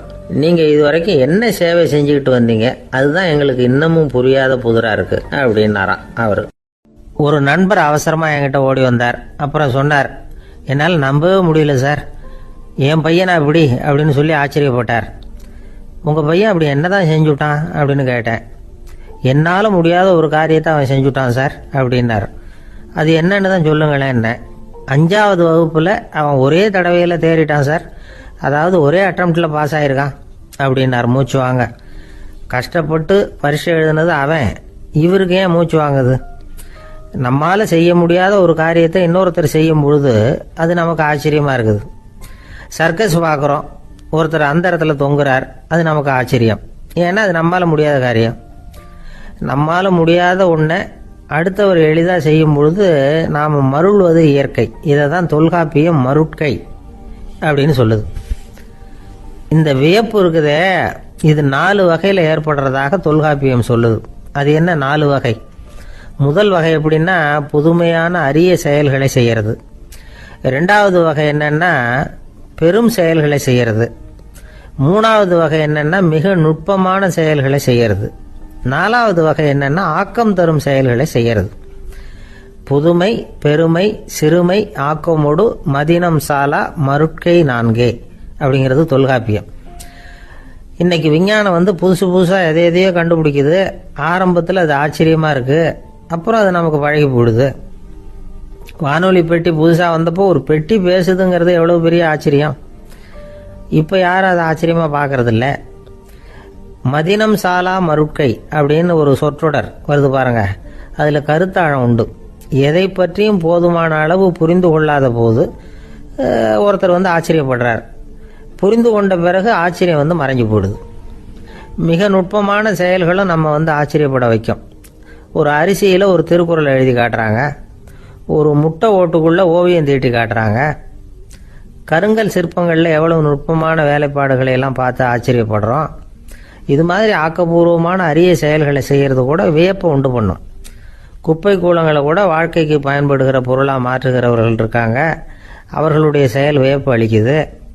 இடைக்காட்டு சித்தர் பாடின 30 நூலில் வர்ற ஒரு பாடல், ஆற்றல் பிறர் அறிதலின் அகம் கிளர்வு உறுதலின் கற்று அறி பாணர் கழுமிய கோடலின் தோற்றம் உருகவே போற்றல் சால் வியப்பே. ஒருத்தருடைய ஆற்றல் தெரியாமல் இருந்தது, அவருடைய அரிய செயலை பார்க்கும் பொழுது வியப்பாக இருந்தது, மனசுக்குள்ள கிளர்ச்சி. பாவலர்கள் இவர்களுடைய புகழை பாடி மற்றவர்களும் தெரிந்து கொள்ளுமாறு செய்கிறார்கள் அப்படிங்கிறது தான் ஒரு யதார்த்தமான உண்மை. ஆக எல்லா வகையிலும் மக்கள் தங்களுடைய வாழ்க்கையில் முன்னேறுவதற்கான வழிகாட்டுகிற ஒரு மெய்ப்பாடு தான் வியப்புங்கிறது. இந்த காலத்தில் நம்ம எப்படியெல்லாம் ஆச்சரியப்பட வைக்கிறாங்க. ஒரு ஆளை பிடிச்சி ஜெயிலில் கொண்டு வந்தாங்க. ஜெயில் அதிகாரி அவனை ரொம்ப ஆச்சரியமாக பார்த்தாராம். இவன் கேட்டான், ஏன் சார் அப்படி பார்க்குறீங்க, நான் இப்போ இங்கே வர்றது உங்களுக்கு ஆச்சரியமாக இருக்குதா அப்படின்னு கேட்டிருக்கான். இதுக்கு ஜெயில் அதிகாரி சொல்லியிருக்கார், நீ இப்போ இங்கே வந்ததில் எனக்கு ஒன்றும் ஆச்சரியம் இல்லைப்பா, ஏற்கனவே நீ இங்கேருந்து விடுதலையாகி போய் 6 மாதம் ஆச்சு, இவ்வளவு லேட்டாக வர்றியே அதுதான் எனக்கு ஆச்சரியமாக இருக்குது அப்படின்னாராம். ஒரு அம்மா தெருவில் உட்காந்து என்னத்தையோ தேடிட்டு இருக்கிறாங்க. அந்த அம்மா ஒரு சுஃபி ஞானி. அவங்க பேர் என்னன்னா ரபியா அல் அடாவியா. அந்த அம்மாவுக்கு கண் கூட தெளிவாக தெரியாது. அந்த பக்கமாக வந்த சில பேர் இவங்களுக்கு உதவி செய்கிறதுக்காக வந்தாங்க. என்ன தேடிட்டு இருக்கிறீங்க அப்படின்னு கேட்டாங்க. இதுக்கு அந்த அம்மா, அந்த கேள்வி அவ்வளோ முக்கியத்துவம் இல்லை, நான் தேடிட்டு இருக்கிறேன், உங்களால் முடிஞ்சால் எனக்கு உதவி பண்ணலாம் அப்படின்னாங்களாம். உதவி செய்ய வந்தவங்களுக்கு ஆச்சரியம். எதை தேடுறோங்கிறது தெரியாமல் இப்படி ஏன் நேரத்தை செலவழிக்கிறீங்க, நாங்கள் எப்படி உங்களுக்கு உதவ முடியும், எங்களுக்கு ஒன்றும் புரியலையே அப்படின்ட்டுருக்காங்க. சரி, உங்களை திருப்தி பண்ணுறதுக்காக சொல்கிறேன், ஒரு குண்டூசி தொலைஞ்சி போச்சு, அதை தேடுறேன் அப்படின்னாங்களாம் அந்த அம்மா. அதுக்கப்புறம் இவங்களும் சேர்ந்து தேட ஆரம்பிச்சிட்டாங்க. கொஞ்ச நேரம் ஆச்சு, ஒன்றும் கிடைக்கல. உதவி செய்ய வந்தவங்களும் அழுத்து போட்டாங்க. அப்புறம் கேட்டாங்க, இதை பாருங்கம்மா, இது ரொம்பவும் பெரிய தெரு, அகலமான தெரு, அதனால் குறிப்பாக நீங்கள் எந்த இடத்துல அந்த குண்டூசியை தொலைச்சிங்க அதை சொல்ல முடியுமான்னாங்களாம். இதுக்கு அந்த அம்மா, நீங்கள் மறுபடியும் அர்த்தமில்லாத கேள்வியை கேட்குறீங்க, உங்கள் கேள்விக்கும் நான் தேடுறதுக்கும் என்ன சம்மந்தம்னாங்களாம். இதை கேட்டதும் அவங்க ஒரு மாதிரி ஆயிட்டாங்க. என்னம்மா நீங்கள் பைத்தியம் மாதிரி பேசுகிறீங்க அப்படின்னாங்களாம். சரி, உங்களை மறுபடியும் திருப்திப்படுத்துறதுக்காக சொல்கிறேன், அதை நான் எங்கள் வீட்டில் தொலைச்சிட்டேன் அப்படின்னாங்களாம். அப்புறம் எதுக்காக இங்கே தேடிட்டு இருக்கிறீங்க அப்படின்னு கேட்டிருக்காங்க. ஏன்னா இங்கே தான் வெளிச்சம் அதிகமாக இருக்குது, அங்கே வீட்டுக்குள்ளே இருட்டாக இருக்குது, அதனால் இங்கே தேடுறேன், வெளிச்சம் உள்ள இடத்துல தானே தேட முடியும் அப்படின்னாங்களாம் அந்த ஞானி. இந்த கதைக்கு என்ன அர்த்தங்கிறத பெரியவங்க சொல்கிறாங்க. அதாவது இந்த தேடுதல்ங்கிறது ஒரு வியாதி. அது நம்ம சதா அலைய வைக்கும், பைத்தியமாக மாற்றுறதுக்கு முயற்சி பண்ணோம். ஒரு காலம் அது நிறைவு அடையவே அடையாது. வாழ்வுங்கிறது ஒரு புரிந்து கொள்ள முடியாத சதா இயங்கி கொண்டிருக்கிற ஒரு செயல். அதுக்கு ஆரம்பமும் இல்லை, முடிவும் கிடையாது. எதையோ தேடணும் அப்படிங்கிற உந்துதல் நமக்குள்ளே இருக்கும், ஆனால் குறிப்பாக எதை தேடிட்டு இருக்கிறோம் அப்படிங்கிறது புரியாது. அப்படி ஏதாவது ஒன்றை தேடி அடைஞ்சிடுறோம்னு வச்சுக்கோங்க, உடனே ஒரு அதிருப்தி வந்துடும். அதனால் வாழ்க்கைங்கிறது சலிப்பு நிறைந்தது அப்படிங்கிற எண்ணத்தை உண்டாக்கிக்கிறோம். ஒன்று அடைஞ்சதுக்கு அப்புறம் இன்னொன்று தேட ஆரம்பிச்சிருவோம். ஆக இந்த தேடல்ங்கிறது நாம் ஒன்று அடைஞ்சாலும் அடையாவிட்டாலும் தொடர்ந்து நடந்துக்கிட்டு தான் இருக்கும். இதுக்கு முடிவே கிடையாது. இந்த உண்மையை நாம் நல்லா புரிஞ்சுக்கணும் அப்படிங்கிறது பெரியவங்களுடைய கருத்து. ஏழையும் தேடுறான், பணக்காரனும் தேடுறான், நோயாளியும் தேடுறான், நோய் இல்லாதவனும் தேடுறான், அதிகாரம் உள்ளவனும் தேடுறான், அதிகாரம் இல்லாதவனும் தேடுறான், முட்டாளும் தேடுறான், அறிவாளியும் தேடுறான். ஆனால் யாரும் இதை தான் தேடி சாதிக்க போகிறோம், இதுதான் முடிவு அப்படின்னு திட்டவட்டமாக சொன்னதில்லை. ஒன்று அடைஞ்சதும் இன்னொன்று தேட ஆரம்பிச்சிடுறாங்க, அவ்வளோதான். அதாவது உங்களின் தேடுபவர் உங்கள் உள்ளேதான் இருக்கிறார், அவரை தேடி கண்டுபிடியுங்கள். இதுதான் ஞானிகள் நமக்கு சொல்லுகிற ஒரு ஆலோசனை. நம்மால் ஒருத்தன் ஜெயிலில் இருந்தான். இன்னொரு கைதி அவனை பார்த்து கேட்டான், ஏன்பா உன்னை பார்க்கறதுக்கு வெளியிலேருந்து யாருமே இங்கே வர்றது இல்லையே, உனக்கு சொந்தக்காரங்களே கிடையாதா அப்படின்னு கேட்டானா. ஏன் இல்லை, எனக்கு சொந்தக்காரங்க நிறைய பேர் உண்டு, அவங்க என்னை பார்க்க வராததுக்கு காரணம் வேற அப்படின்ட்டுருக்கான் இவன். என்ன காரணம்னு கேட்டான் அவன். அதுக்கு இவன் சொன்னானா, அதுக்கு என்ன காரணம்னா அவங்க எல்லாரும் இங்கே உள்ளேயே இருக்கிறாங்க அப்படின்னானா. ஒரு ஆசாமி வேகமாக ஓடிக்கிட்டு இருந்தான். ஏன் இப்படி ஓடுறேன்னு கேட்டார் இன்னொருத்தர். அங்கே ஒரு ஆள் அடிபட்டு கிடக்கிறான், அதை பார்த்தேன், உடனே ஓடுறேன்னா. எங்கேன்னு கேட்டார். ஆஸ்பத்திரிக்குன்னா. ஒரு ஆள் அடிபட்டு கிடக்கிறத பார்த்தா உடனடியாக நாம் செய்ய வேண்டியது முதல் உதவி, அதுக்கப்புறம் தான் ஆஸ்பத்திரி. இன்னைக்கு விபத்துங்கிறது சர்வசாதாரணமாக நடந்துக்கிட்டு இருக்குது. வாகன விபத்து, வெடிகுண்டு விபத்து, தீ விபத்து, கட்டடம் சரியறது, பூகம்பம், இப்படி நிறைய நடக்குது. ஒரு விபத்தை பார்த்துட்டா நம்மளில் பல பேர் நமக்கு என்னத்துக்கு வம்புன்னு ஒதுங்கி போயிடுறதும் உண்டு. சில பேர் துணிஞ்சு கிட்ட போய் உதவி செய்கிறதும் உண்டு. அப்படி உதவி செய்ய நினைக்கிறவங்களுக்கு உபயோகப்படுற தகவல் இது. விபத்தில் காயமடைஞ்சவங்களை 3 பிரிவாக பிரிக்கலாமா. முதல் வகை கொஞ்சம் சீரியஸானது, உயிருக்கு உடனே ஆபத்து தரக்கூடியது. மூளை காயம், முகம், கழுத்து காயங்கள், இருதயம், நுரையீரல் காயங்கள், வயத்தில் உள்ளுறுப்பு காயங்கள், அதிகப்படியான இரத்தப்போக்கு, இதனால எல்லாம் பாதிக்கப்பட்டிருந்தால் அது முதல் வகை அப்படின்னு நாமளே மனசுக்குள்ளே முடிவு பண்ணிக்கணும். இவங்களுக்கெல்லாம் உடனடியாக முதல் உதவி கொடுக்கணும். தாமதப்படுத்தாமல் ஆஸ்பத்திரிக்கு கொண்டுட்டு போயிடணும். இப்படி கொஞ்சம் எச்சரிக்கையாக நடந்துக்கிட்டால் அவங்களில் பல பேரை காப்பாற்றி போடலாம். 2வது வகை எப்படின்னா, முதல் உதவி விரைவாக கிடைச்சா உயிர் பிழைக்கக்கூடிய மார்பு காயங்கள், கைகால் எலும்பு முறிவு, இடுப்பு முதுகெலும்பு காயம், சீரான இரத்த சேதம், இப்படிப்பட்டவங்களை 2வது வகையாக பிரிக்கணும். ஆபத்து இல்லாத சிராய்ப்புகள், சிறு காயங்கள், இரத்த உறைவுகள், இதனால் பாதிக்கப்படுறவங்க 3வது வகை. ஒருத்தர் தலையில் அடிபட்டு நினைவு விழுந்துட்டாருன்னு வச்சுங்க, அவருக்கு வாந்தி வர்றதுனால புறையேறி மூச்சு அடைப்பு உண்டாகும். இப்படி ஆகாமல் இருக்கிறதுக்காக தலையை ஒரு பக்கமாக சாய்ச்சி வைக்கலாம். நாடி துடிப்பையும் இதய துடிப்பையும் தொட்டு பார்க்கணும். அது குறைஞ்சிருந்தாலும் சரி, நின்று இருந்தாலும் சரி, அவர் மார்பை நிமிஷத்துக்கு 80 தடவை உள்ளங்கையால் அழுத்தி இதய துடிப்பை மீட்கிறதுக்கு உதவி பண்ணணும். கழுத்தில் காயம்பட்டாலும் ஆபத்து அதிகம். கழுத்துக்கு அடியில் ஒரு துண்டை மடித்து வைக்கலாம். 2 பக்கமும் சின்ன தலையணை அல்லது துணி மடிப்புகளை வச்சு கழுத்தை அதிகமாக அசையாமல் பார்த்துக்கலாம்.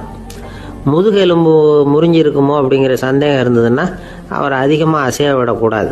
அதிகமாக அசைஞ்சால் தண்டு இடத்துல பாதிப்பு ஏற்பட்டு கை கால் விளங்காமல் போயிடும். அவரை ஒரு கனமான போர்வை இல்லைன்னா பாயில் படுக்க வச்சு 4 பேர் மெதுவாக தூக்கி மருத்துவ உதவிக்கு அனுப்பி வைக்கலாம். கையெலும்பு முறிஞ்சிருந்தா முறிஞ்ச பாகத்தை உடம்போடு சேர்த்து அசையாமல் கட்டி போடலாம். கால் எலும்பு முறிஞ்சிருந்தா மற்ற காலோடு சேர்த்து கட்டி போடலாம். முறிஞ்ச பாகம் தொங்காமல் பார்த்துக்கணும். அப்போ தான் வீக்கம் உண்டாகாமல் இருக்கும். வெட்டு காயம், குண்டடிப்பட்ட காயம், இதில் எல்லாம் ரத்தப்போக்கு அதிகமாக இருக்கும். ரத்தம் வெளியேற ஆபத்து அதிகம். சுத்தமான துணியை பல மடிப்புகளை மடித்து காயத்தின் மேலே வச்சு அழுத்தமாக ஒரு 10 நிமிஷம் பிடிச்சிக்கணும். ரத்தம் நின்ன உடனே காயத்துக்கு கட்டு போடலாம். சில சமயம் காயம்பட்ட பாகத்தை உயரமாக தூக்கி பிடிச்சிக்கிட்டா தான் ரத்த கசிவு நிற்கும். இந்த விவரங்களையெல்லாம் கொஞ்சம் மனசில் வாங்கி வச்சுக்கிட்டோம்னா சமயத்தில் உதவும். ஏன்னா இந்த காலத்தில் விபத்து எந்த ரூபத்தில் எப்போ வரும்னு யூகிக்கவே முடியல. நண்பர் ஒருத்தர் சொன்னார், நேற்றுக்கு பாருங்கள் சார், என் கண்ணு முன்னாடியே ஒரு சின்ன விபத்து நடந்ததுன்னார். என்னன்னு விசாரித்தோம். ஒரு பஸ்ஸில் வந்துக்கிட்டு இருந்தேன். அந்த பஸ்ஸில் பின்பக்கம் படி ஓரமாக நின்றுக்கிட்டு இருந்த ஒருத்தர் ரோட்டில் விழுந்துட்டார். டிரைவர் அதை கவனிக்கலை, நிறுத்தாமல் அவர் பாட்டுக்கு போகிறாருனார். கண்டக்டர் உடனே விசில் கொடுத்து பஸ்ஸை நிறுத்த வேண்டியது தானே அப்படின்னோம். அதுதான் சார் முடியாமல் போச்சுன்னார் அவர். ஏன்னு கேட்டாங்க. தவறி கீழே விழுந்ததே அந்த கண்டக்டர் தான் சார் அப்படிங்கிறார். ஒரு நாள் ராமர் அரசவையில் உட்காந்துருக்கிறார். ராமராஜ்யம் நடந்துக்கிட்டு இருந்த நேரம். அந்த சமயத்தில் ஒரு நாய் அரச சபைக்கு வந்துதான். அது தலையில் அடிபட்டு ரத்தம். அந்த கோலத்தில் அது அங்கே வந்தது. எல்லாரும் ஆச்சரியமாக அதை பார்த்தாங்க. ராமரும் அந்த நாயை பார்த்தார். நீங்கள் வந்த காரியம் என்ன நடந்தது, எதுவாக இருந்தாலும் பயப்படாமல் சொல்லு அப்படின்னார். உடனே அந்த நாய் மெதுவாக சொல்ல ஆரம்பிச்சுதான். ஐயா, நான் தெருவில் போய்கிட்டு இருந்தேன். வழியில் ஒருத்தர் வந்தார். அவர் வேத சாஸ்திரம்லாம் படித்த பெரியவர். அவர் எந்த காரணமும் இல்லாமல் அவர் கையில் வச்சிருந்த குச்சியால் என் தலையில் அடிச்சுட்டார். அதுதான் தலையில் ரத்தம். இதை நீங்கள் விசாரித்து தகுந்த தீர்ப்பு வழங்கணும் அப்படின்னு தான் அந்த நாய். ராமர் பார்த்தார். உடனே தன்னுடைய காவலர்களை அனுப்புனார். அந்த ஆளை எங்கே இருந்தாலும் போய் கொண்டுட்டு வாங்க அப்படின்னு விட்டார். காவலர்கள் போனாங்க. அந்த ஆளை பிடிச்சி கொண்டு வந்துட்டாங்க. அரண்மனைக்கு வா அப்படின்னு சொல்லி கூப்பிட்டுட்டு வந்துட்டாங்க. என்ன நடந்ததுன்னு விசாரித்தார் ராமர். அதுக்கு அந்த ஆள் சொன்னார், நான் வீதி வழியாக வந்துக்கிட்டு இருந்தேன். குறுக்க இந்த நாய் வந்தது. நான் அவசரமாக போய்கிட்டு இருந்தேன். இது எனக்கு வழி விடாமல் குறுக்க பூந்து இடைஞ்சல் பண்ணிச்சு. எனக்கு கோபம் வந்துட்டுது. அதனால் அடிச்சுட்டேன். வேத சாஸ்திரம் படித்த நான் என் வசம் இழந்து கோபப்பட்டது பெரிய தப்பு தான். அதை நான் ஒத்துக்கிறேன். குற்றத்தை ஒப்புக்கொள்றேன், எனக்கு என்ன தண்டனை கொடுக்கணுமோ அதை கொடுங்க, ஏத்துக்கிறேன் அப்படின்னு விட்டாரு. சரி, இப்ப அந்த ஆளுக்கு தண்டனை கொடுக்கணும். என்ன தண்டனை கொடுக்கறது யோசனை பண்ணார் ராமர். அதையும் அந்த நாய்கிட்டயே கேட்டார். நீயே சொல்லு, என்ன தண்டனை கொடுக்கலாம் இவருக்கு அப்படின்னார். இதுக்கு அந்த நாய் என்ன சொல்லிச்சு தெரியுமா? இவரை ஏதாவது ஒரு கோயிலுக்கு தர்மகர்த்தாவா நியமனம் பண்ணி விடுங்க, அதுதான் இவருக்கு சரியான தண்டனை அப்படின்னுது. இதை கேட்டதும் ராமர் முகத்துல புன்னகை. ஆனா அங்க இருந்த மற்றவங்களுக்கெல்லாம் ஆச்சரியம். அது எப்படி, தப்பு செஞ்சவங்களுக்கு தண்டனை கொடுக்கறது தானே நியாயம், அதை விட்டுட்டு தர்மகர்த்தா பதவியை கொடுக்க சொல்லுது இந்த நாய் அப்படிங்கிற ஆச்சரியம். இந்த சந்தேகத்தை அந்த நாய்கிட்டயே கேட்டாங்க அங்க இருந்தவங்க. இதுக்கு அந்த நாய் பதில் சொல்லிச்சான். நான் போன பிறவியில ஒரு கோயிலுக்கு தர்மகர்த்தாவா இருந்தேன். எவ்வளவோ கவனமா எச்சரிக்கையா தான் என்னுடைய கடமைகளை எல்லாம் செஞ்சுக்கிட்டு வந்தேன். அப்படி இருந்தாலும் சில சமயங்கள்ல என்னையும் மீறி கோயில் செல்வத்தை நான் அனுபவிக்கிறதுக்கு காரணம் ஆயிட்டேன். ஒரு கோவிலுக்கு தர்மகர்த்தாவா இருக்கிறவங்க எப்படியும் இந்த பாவத்திலிருந்து தப்பிக்கிறது கஷ்டம். அதனாலதான் நான் இந்த பிறவியில நாயா பிறந்து இப்படி கஷ்டப்படுறேன். இதே நிலைமை இந்த ஆளுக்கும் ஏற்படணும் அப்படிங்கிறதுக்காக தான் அவரையும் ஒரு கோயிலுக்கு தர்மகர்த்தாவை நியமிக்கும்படி கேட்டுக்கிட்டேன் அப்படின்னு தான் இந்த நாய். இதுல இருந்து என்ன தெரியுது? எந்த பதவியில நாம இருந்தாலும் நமக்கு தெரியாம கூட அதை தவறா உபயோகப்படுத்த கூடாதுங்கிறத இதுல இருந்து புரிஞ்சுக்கணும். இல்லைன்னா அடுத்த பிறவியில நாயா பிறந்து எங்கேயாவது போய் வாழை ஆட்டிட்டு நிக்க வேண்டியதுதான். கோவில் வாசல்ல 2 நாய் பேசிக்கிட்டு இருந்துதான். போன ஜென்மத்துல நான் மனுஷனாதான் இருந்தேன். ஒரு கோவில் பூசாரி பேச்சை கேட்டுவிட்டு அவரோட கூட்டு சேர்ந்துக்கிட்டு ஆண்டவன் போட்டிருந்த நகையெல்லாம் அபகரிச்சு என்கிட்ட கொடுத்தாரு அவரு. நான் எடுத்துட்டு வந்துட்டேன். திருடினது அந்த ஆள் தான், எடுத்துக்கிட்டு வந்தது தான் நான். இருந்தாலும் நான் மட்டும் நாயா பிறந்துட்டேன். இப்போ மட்டும் அந்த பூசாரி என்கிட்ட மாட்டினா கடிச்சு குதறி விடுவேன் அப்படின்னு தான்.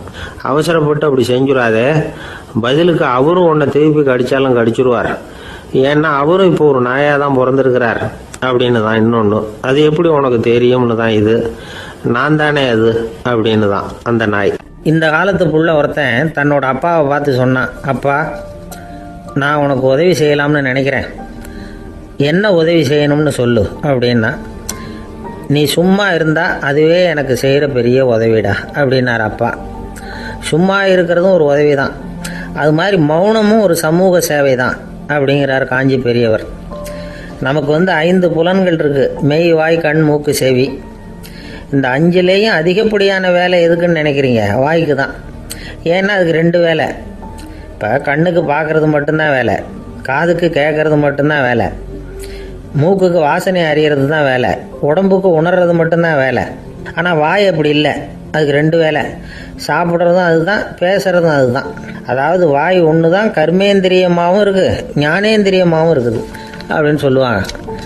சாப்பாட்டில் உட்காந்தா எந்தெந்த ஆகாரம் என்னென்ன ருசின்னு அறிவிக்கிற வேலையும் செய்யுது. சபையில் உட்காந்தா பாடுறது, பேசுறது, சிரிக்கிறது, இது மாதிரியான வேலையும் செய்யுது. இன்னொரு வித்தியாசம், கண்ணு, காது, மூக்கெல்லாம் ஸ்ட்ரெயின் பண்ணிட்டு வேலை செய்கிறதில்ல. ஒரு ரோஜா பூவை பார்த்தா உடனே மூக்கு அப்படியும் இப்படியும் அசைய ஆரம்பிக்கிறது இல்லை. ஒரு சங்கீதத்தை கேட்ட உடனே காது ஆட ஆரம்பிக்காது. ஆனால் வாய் அப்படி இல்லை, அது பேசினாலும் சரி சாப்பிட்டாலும் சரி அசைஞ்சு தான் ஆகணும். ஆக மற்றதை விட வாய்க்கு வேலை ஜாஸ்தின்னு தெரியுது. சாப்பிட்றது, பேசுறது அப்படின்னு 2 காரியம் அதுக்கு. இப்படி 2 காரியம் இருக்கிறதுனால அது 2ஐயும் பாதியாக குறைச்சிக்கணுங்கிறது கடவுள் அபிப்பிராயமாக இருக்கணும் அப்படிங்கிறார் காஞ்சி பெரியவர். ஆனால் இப்போ நாம் அப்படியா நடந்துக்கிறோம்? அதுக்கு நேர்மாறாக நடந்துக்கிறோம். நாம் சாப்பிட்றதும் அதிகம், பேசுகிறதும் அதிகம். 2 வேலையையும் தேவைக்கு அதிகமாகவே செய்கிறோம். வாய் தான் ரொம்ப ஓவர் ஒர்க்குடு. அதுக்கு ஓய்வு கொடுத்தா உடம்பும் நல்லாயிருக்கும், உலகமும் நல்லாயிருக்கும். மௌன விரதம் இருக்கிறதெல்லாம் எதுக்காக நினைக்கிறீங்க? இதுக்காக தான். இந்த காலத்தில் மௌனமாக இருக்கிறவங்கெல்லாம் மகத்தான தொண்டு செய்கிறாங்க அப்படின்னு தான் சொல்லணும். சத்தம் அதிகமாக போய் தான் சவுண்டு பொல்யூஷன் வருது. அது மட்டும் இல்லை, மௌனமாக இருந்தால் சண்டை சச்சரவே வராது. மௌனம் கலக நாஸ்தி. ஆக இதுவும் ஒரு சமூக சேவை தான். நமக்கு தான் வாய் இருக்குதுங்கிறதுக்காக வசமாக சாப்பிட்றதும் தப்பு, வளவளன்னு பேசுகிறதும் தப்பு. ஒரு கருத்தை சொல்கிறதுக்கு ஒரே ஒரு சொல்லு போதும் அப்படின்னு இருக்கும்பொழுது 2 சொற்களை செலவு பண்ணாதே. எவ்வளவு சொன்னாலும் அதனால் ஒரு பயனும் விளையாது அப்படின்னு தெரிய வருமையானால் அந்த ஒரு சொல்லையும் விரயம் பண்ணாதே அப்படிங்கிறார். ஒரு அறிஞர். எல்லா குணங்கள்லயும் மௌனம் தான் சிறந்தது அப்படிங்கிறார் ஒருத்தர். மௌனமா இருக்கிறது மூலமா மற்றவர்கள் குறைகளை நம்மால தெரிஞ்சுக்க முடியும். அதே சமயத்துல நம்ம கிட்ட இருக்கிற குறைகளை மற்றவங்களுக்கு தெரியாம மறைச்சிக்கவும் முடியுங்கிறார் அவர். உண்மைதானே? ஒரு பெரிய மேடை பேச்சாளர், பொது வாழ்க்கையில் 25 வருஷ காலமாக ஈடுபட்டிருக்கிறவர். அவர் மனைவி ஒரு நாள் சொன்னாங்க, எங்கள் வீட்டுக்காரர் 25 வருஷ காலமாக பொது வாழ்வில் ஈடுபட்டிருந்தா கூட இந்த மாதம் 10ஆம் தேதியிலிருந்து தான் மக்களுக்கு சேவை செய்ய ஆரம்பிச்சிருக்கார் அப்படின்னு நாங்கள் ரொம்ப பெருமையாக. 10ஆம் தேதிக்கு அப்படி என்ன விசேஷம் அப்படின்னு கேட்டோம். அன்னையிலேருந்து தான் அவர் மேடையில் பேசுகிறத நிறுத்தினார் அப்படின்னாங்க அந்த அம்மா. நம்மக்கிட்ட ஒருத்தன் தப்பாக நடந்துக்கிட்டானா உடனே நாம் என்ன செய்வோம்? கையை ஓங்கிட்டு அவனை அடிக்க போவோம். நாம் அவங்ககிட்ட அவனை விட ஒருபடி மேலாக தப்பாக நடந்துக்குவோம். ஆனால் பெரியவங்கள்லாம் அப்படி நடந்துக்கிறது இல்லை. இன்னா செய்தாரை ஒருத்தல் அவர் நாண நன்னயம் செய்து விடல் அப்படின்னு வள்ளுவர் சொல்லியிருக்கார் இல்லையா? அதுக்கு தகுந்த மாதிரி நடந்துக்குவாங்க. பாயசித் விஸ்தாமிங்கிறவர் ஒரு பெரிய ஞானி. அவர் ஒரு நாள் ராத்திரி ரொம்ப நேரம் மசூதியில் இருந்துட்டு வீட்டுக்கு திரும்பி வந்துகிட்டு இருக்கிறார். வழியில் ஒரு குடிகாரன், அவன் கையில் ஒரு இசைக்கருவி, அதை கண்ணா பின்னான்னு மீட்டிக்கிட்டு வாய்க்கு வந்தபடி என்னத்தையோ பாட்டுன்னு நினச்சிக்கிட்டு பாடிக்கிட்டு அவன் பாட்டுக்கு கிடக்கிறான் வழியில். அதோடு இருந்தாலும் பரவாயில்ல, அந்த பக்கமாக வழியில் போகிறவங்க வர்றவங்களையெல்லாம் பார்த்து கண்ணா பின்னான்னு திட்டிக்கிட்டு இருக்கிறான், ஒம்பு வளர்க்குறான். பாயசீத் பிஸ்தாமிங்கிற அந்த பெரியவர் அந்த வழியாக போகிறார். அவனை பார்க்குறார். அவனுடைய நிலைமையை பார்த்துட்டு பரிதாபப்படுறார். ஏன்பா இது மாதிரியெல்லாம் நடந்துக்கிற, இப்படி நடக்கலாமா அப்படின்னு ஏதோ கொஞ்சம் புத்திமதி சொல்கிறதுக்கு ஆரம்பித்தார். அவனுக்கு கோபம் வந்துட்டுது. கையில் வச்சிருந்த வாத்திய கருவி அதால் ஓங்கி அந்த பெரியவர் தலையில் ஒரு அடி கொடுத்தான். ரத்த காயம் ஏற்பட்டு போச்சு. அவன் கையில் இருந்த இசைக்கருவியும் அடித்த வேகத்தில் 2ஆ உடஞ்சி போச்சு. அவ்வளோ வேகமாக அடிச்சிருக்கான். இவ்வளவு தூரத்துக்கு நடந்து போச்சுல்ல, அந்த மாபெரும் ஞானி வாயை திறந்து ஒரு வார்த்தை கூட பேசலை. பேசாமல் தலையை பிடிச்சிக்கிட்டு அவர் பாட்டுக்கு போயிட்டார். மறுநாள் அந்த பெரியவர் என்ன பண்ணார் தெரியுமா? கொஞ்சம் இனிப்பு பண்டங்கள், கொஞ்சம் பணம், இது ரெண்டையும் ஒரு ஆள் மூலமாக அனுப்பி வச்சார் அந்த குடிகாரனுக்கு. அவனுக்கு ஒன்றும் புரியல. என்ன விவரம்னு விசாரித்தான். வந்த ஆள் ஒரு கடுதாசியை நீட்டினான். அதில் விவரம் இருந்தது. ஞானி எழுதியிருக்கிறார், இதை பார்ப்பா, உங்களுடைய இசைக்கருவி உடையறதுக்கு என்னுடைய தலை காரணமாக ஆயிட்டுது. அதுக்காக நான் ரொம்ப வருத்தப்படுறேன். அதுக்காக தான் பணம் அனுப்பி வச்சுருக்கேன். வேறு புதுசாக ஒரு இசைக்கருவி வாங்கிக்கோ. அப்புறம் இன்னொரு விஷயம், நேற்றுக்கு ராத்திரி என்கிட்ட ஏகப்பட்ட கசப்பான வார்த்தைகளை பேசினேன். இதோட அனுப்பியிருக்கிற இனிப்பு பண்டங்களை சாப்பிட்டு உன்னுடைய நாவில் உள்ள கசப்பை மாற்றிக்கோ அப்படின்னு அதில் எழுதப்பட்டிருந்தது. இந்த சமயத்தில் அவன் குடி மயக்கத்தில் இல்லை, கிழிஞ்சு போயிருந்த நேரம் அது. அதனால் அதை படித்த உடனே அவனுக்கு ரொம்ப வெக்கமாக போச்சு. தலை குனிஞ்சான், யோசனை பண்ணான். கொஞ்ச நேரத்தில் தன்னுடைய நண்பர்கள் சில பேரையும் கூப்பிட்டுக்கிட்டு நேராக அந்த ஞானி இருக்கிற இடத்துக்கு ஓடினான். அவர் காலில் விழுந்தான். அவர்கிட்ட மன்னிப்பு கேட்டுக்கிட்டான். பெரியவங்களே தெரியாமல் நான் இந்த பாவ செயலை பண்ணிவிட்டேன், என்னை மன்னிச்சுங்க. உங்களுடைய பொறுமையும் போதனையும் என்னுடைய கண்ணை திறந்துட்டுது. இனிமேல் நானும் என்னுடைய நண்பர்களும் நல்ல வழியில் திருந்தி வாழ போகிறோம் அப்படின்னா. ஞானி செய்த நன்னயம் குடிகாரனை எப்படி திருத்திருக்கு பார்த்தீங்களா? இந்த கதையை கேட்டுவிட்டு ஒருத்தர் சொன்னார், என் வாழ்க்கையில் கூட அப்படி ஒரு சம்பவம் நடந்தது சார். நானும் ஒரு நாள் ராத்திரி ஓவராக குடிச்சிட்டு ஒரு கிட்டாரை வாசிச்சுக்கிட்டு கண்ணாபின்னான்னு உளறிக்கிட்டு திட்டிக்கிட்டு இருந்தேன். அந்த சமயம் அந்த வழியாக ஒருத்தர் வந்தார். ஓங்கி தலையில் ஒரே ஒரு அடி, ரத்தம் வந்துட்டுது. அதுக்கப்புறம் என் மனசு தெரிஞ்சுட்டுது சார் அப்படின்னார். அப்படியா என்ன ஆச்சரியமா? ஆமாம் சார், அடி விழுந்தது அவர் தலையில் இல்லை, ஏன் தலையில். வந்தவர் என்ன அப்படி அடிச்சுட்டார். மயக்கம் தெளிஞ்சதுக்கு அப்புறம் தான் எனக்கு விவரம் புரிஞ்சுது. அவர் ஒரு போலீஸ்காரர் அப்படின்னார் ரொம்ப சோகமா. அந்த ஆளுக்கு பேச தெரியாது, அவர்கிட்ட கொஞ்சம் எச்சரிக்கையாக நடந்துக்கோ அப்படின்னு சொல்றது உண்டு. அப்படின்னா என்ன அர்த்தம்? அவர் இன்னமும் குழந்தையாவே இருக்கிறாரு, இன்னும் பேச்சு வரலன்னு அர்த்தம்? அப்படி இல்லை, அவருக்கு நாகரிகமாக பேச தெரியலன்னு அர்த்தம். பேசுறதுங்கிறது மனுஷனால மட்டுமே முடியக்கூடிய ஒரு காரியம். அப்படி இருந்தும் அதோட பெருமையை அவன் இன்னமும் சரியா புரிஞ்சுக்கலன்னு தான் சொல்லணும். அதனால தான் அவன் அளவுக்கு அதிகமா வார்த்தைகளை கொட்டி விடுறான். அதுக்கப்புறம் அதையெல்லாம் திருப்பி அள்ள முடியாம கிடந்து கஷ்டப்படுறான். கொட்டுன வார்த்தையை அள்ள முடியுமா? ஒருத்தரை இன்னைக்கு பார்த்து முட்டாள்னு திட்டி விடுறீங்க, நாளைக்கு மறுபடியும் அவர்கிட்ட போய் நேத்திக்கு உன்னை முட்டாள்னு சொல்லிவிட்டேன், அந்த வார்த்தையை திருப்பி கொடு, வாங்கிட்டு போயிடுறேன் அப்படின்னு நான் சொல்ல முடியும்? அவன் கோபக்காரனா இருந்தா நேத்திக்கு அதை வேற விதமா உங்களுக்கு திருப்பி கொடுத்துருப்பான். உலகத்துல எவ்வளவோ ஜீவராசிகள் இருக்கு, அதுக்கெல்லாம் வாய் இருக்குது. அந்த வாயெல்லாம் எதுக்கு உபயோகம்? சாப்பிட்றதுக்காக. ஆனா நமக்கு இருக்கிற வாய் சாப்பிட்றதுக்காக மட்டும் இல்லை, பேசுறதுக்காகவும் தான். பேச முடியலன்னா வாய் இருந்தா கூட அது வாயில்லா ஜீவன் தான். ஒரு பையனை பார்த்து அது வாய் உள்ள புள்ள பொழைச்சிக்கும் அப்படின்னா மற்ற பையன்களுக்கெல்லாம் முகத்துல வாயே இல்லைன்னு அர்த்தம். அப்படி இல்லை, அந்த பையன் கொஞ்சம் கெட்டிக்காரத்தனமா பேசுவான்னு அர்த்தம். அதனால எப்படி பேசணும் அப்படிங்கிறத நாம முக்கியமா தெரிஞ்சுக்கணும். இதுக்கு 8 விதமான குறிப்புகளை நம்ம பெரியவங்க சொல்லியிருக்கிறாங்க. பேச்சுக்கு 8 அங்கங்கள் உண்டு அப்படின்னு அவங்க சொல்றாங்க. அதெல்லாம் என்னென்ன அப்படின்னா உண்மை, நன்மை, அன்பு, நிதானம், இனிமை, ஆழம், சமயமறிதல், சபையறிதல். இந்த 8 தன்மையும் பேச்சில் இருக்கணுமா. இதையே கொஞ்சம் விவரமா சில பேர் போர்டில் எழுதி வச்சிருப்பாங்க. அதாவது எழுத்துலையாவது அதெல்லாம் இருக்கட்டுமே அப்படின்னு நினைச்சு நீங்க கூட சில இடங்கள்ல இதை பார்த்துருக்கலாம். அதாவது உண்மையே பேசுக, நன்மையே பேசுக, அன்பாக பேசுக, நிதானமாக பேசுக, இனிமையாக பேசுக, ஆழமுடையதாக பேசுக, சமயமறிந்து பேசுக, சபையறிந்து பேசுக, இப்படி எழுதி வச்சிருப்பாங்க. இந்த 8 அம்சமும் சரியா பொருந்தி இருந்தாதான் அது பேச்சு. மற்றதெல்லாம் பேச்சாயிடாது. பேச்சு ஒரு சிறந்த கலை. எல்லாத்தையும் விட பேசாம இருந்தும் பழகணும், அது ரொம்ப முக்கியம். உண்மையே பேசணும். சத்தியத்துக்கு மதிப்பு கொடுக்கறவங்கள தான் சரித்திரம் மதிக்கும். உண்மை பேசினா மட்டும் போதாது, அந்த உண்மையில நன்மை கலந்துருக்கணும். கொலைகாரனுக்கு பயந்துகிட்டு ஒருத்தன் உங்க வீட்டுக்குள்ள ஒளிஞ்சிருக்கிறான். அந்த முரட்டு ஆசாமி கையில அரிவாளோட வந்து அவங்க வந்தானான்னு உங்ககிட்ட கேட்கறான்னு வச்சுங்க. உண்மைதான் உயர்வு தரும் அப்படின்னு நினைச்சுக்கிட்டு ஆமா உள்ளதான் இருக்கிறான், அடுப்பங்கரையில குதிருக்கு பின்னாடி உட்காந்துருக்கிறான், போய் பிடிச்சிட்டு போங்க அப்படின்னு சொல்லுவீங்க. அது நன்மை இல்லாத உண்மை. அதனால பிரயோஜனம் கிடையாது. அதே மாதிரி உங்க பேச்சில் அன்பு இருக்கணும், நிதானம் இருக்கணும், இனிமை இருக்கணும், சிந்தித்து பேசணும், சமயம் அறிந்து பேசுறதும் முக்கியம். அதை பத்தி நமக்கு வேற யாரும் சொல்லிக் கொடுக்க வேண்டியதில்லை. எந்த நேரத்துல யாருக்கிட்ட எப்படி பேசினா காரியம் நடக்கும் அப்படிங்கிறது நமக்கு நல்லா தெரியும். அது கைவந்த கலை. அவையறிந்து பேசுற திறமை பேச்சாளர்களுக்கு ரொம்ப அவசியம். அது இல்லைன்னா நிலைமை பரிதாபமாயிடும். ஒரு பேச்சாளர் ரொம்ப மும்முரமா பேசிக்கிட்டே இருந்தாராம். ரொம்ப நேரம் நிறுத்தவே இல்லை, பேசிக்கிட்டே இருக்கிறாரு. சபையில் இருந்தவங்க எல்லாம் ஒவ்வொருத்தரும் எழுந்திரிச்சு போய்கிட்டே இருக்கிறாங்க. கடைசியில 2 பேர் தான் அக்கறையா பேசுறவரை கவனிச்சுட்டு உட்காந்துருந்தாங்களாம். மேடையில் பேசிக்கிட்டு இருந்தவர் அவங்கள பார்த்து சொன்னாராம், எனக்கு கூட்டம் முக்கியம் இல்லை, எவ்வளவு பேர் என் பேச்சை கேட்கறாங்க அப்படிங்கிறது முக்கியம் இல்லை. நீங்க 2 பேராவது ஊக்கமா என்னை கவனிச்சுக்கிட்டு உட்காந்துருக்கிறீங்க, அது போதும். உங்களுக்காகவே நான் பேசிக்கிட்டு இருக்கிறேன் அப்படின்னார். இதை கேட்டதும் உட்கார்ந்துருந்த 2 பேர்ல ஒருத்தர் எழுந்திருச்சு, அப்படி இல்லைங்க,